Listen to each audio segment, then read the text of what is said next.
नमस्ते दोस्तों, स्वागत है आप सभी के आपके अपने YouTube channel Aradhana and vlogs पे। दोस्तों, आज की वीडियो में हम बात करेंगे कि सावन के महीने में हमें कौन-कौन सी चीज़ें ज़रूर खरीदनी चाहिए। अपने घर में भगवान भोलेनाथ की साक्षात आशीर्वाद प्राप्त होता है और ऐसी चीज़ें जो हैं हमें अपने एक कम से कम इस तरह की एक चीज़ें भी हमें अपने घर में ज़रूर लाना चाहिए।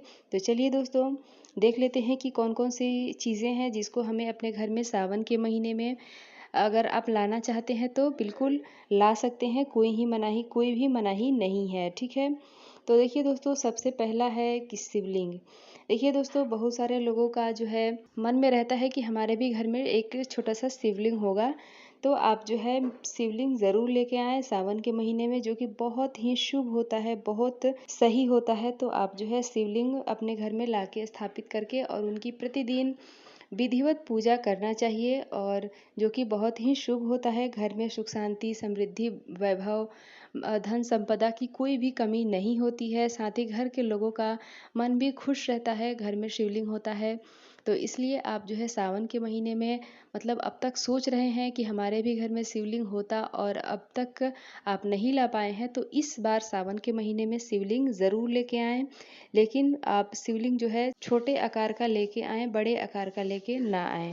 अगला है जो कि सावन के महीने में आप ज़रूर लेके आएँ। इसमें कोई भी मनाही नहीं है कि आप छोटे आकार का लेके आएँ या फिर बड़े आकार का लेके आएँ, वो है रुद्राक्ष। देखिए दोस्तों, रुद्राक्ष जो है एक मुखी से लेके 14 मुखी तक मिलते हैं। एक मुखी बहुत ही दुर्लभ होता है, जो कि आसानी से कहीं भी नहीं मिलता है। लेकिन 2 मुखी से लेके 14 मुखी तक के रुद्राक्ष जो हैं वो आसानी से बाज़ारों में मिल जाते हैं। तो आप जो है अपने घर में सावन के महीने में भगवान भोलेनाथ से संबंधित कोई एक चीज़ लेके आना चाहते हैं तो आप रुद्राक्ष भी लेके आ सकते हैं। मतलब अगर बहुत सारे लोग जो हैं शिवलिंग नहीं खरीद सकते हैं या फिर उस तरह की व्यवस्था नहीं है, मतलब उनके घर में जो है विधिवत हर दिन पूजा हो सकती है, तो आप जो है रुद्राक्ष भी लेके आ सकते हैं। ठीक है? और अपने गले में भी धारण कर सकते हैं या फिर अपने आप पूजा स्थान पे भी रख सकते हैं और उससे भी भगवान भोलेनाथ का उसमें वास माना जाता है और जो कि बहुत ही शुभ होता है। तो इसलिए आप जो है भगवान भोलेनाथ से संबंधित रुद्राक्ष भी लेके इस सावन आ सकते हैं। लेकिन दोस्तों, रुद्राक्ष खरीदते समय एक बात का विशेष ध्यान दें कि रुद्राक्ष जो है असली होना चाहिए, नकली नहीं होना चाहिए। ठीक है? ये हो गया। अगला है दोस्तों डमरू।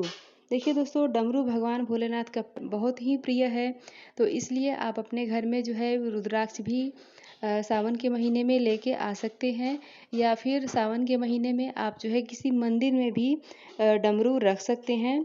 ठीक है? उसी तरह से है त्रिशूल। देखिए दोस्तों, बहुत छोटे आकार का त्रिशूल आपने देखा होगा कि बहुत सारे घरों के मुख्य दरवाजे पे जो है त्रिशूल टंगा होता है। ठीक है? तो आप इस तरह से भी लेके आ सकते हैं अपने घर में भी और चाहें तो आप मंदिर में भी त्रिशूल और डमरू का दान कर सकते हैं। दोस्तों, त्रिशूल खरीदते समय ध्यान दें कि वो तांबे का खरीदें या फिर पीतल का खरीदें। लोहे का, स्टील का या इस तरह की चीज़ों का हमें नहीं खरीदना है। ठीक है?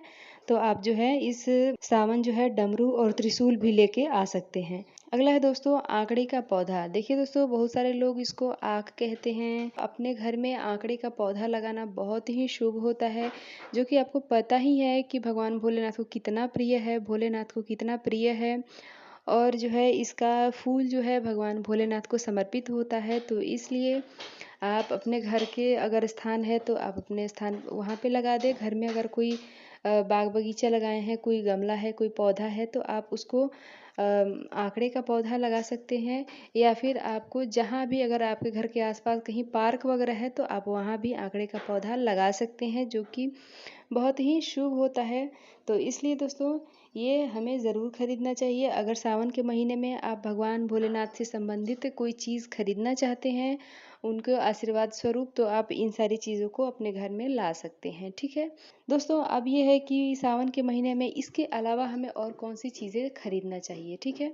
तो देखिए दोस्तों, सावन का महीना बहुत ही शुभ, पावन और पवित्र होता है।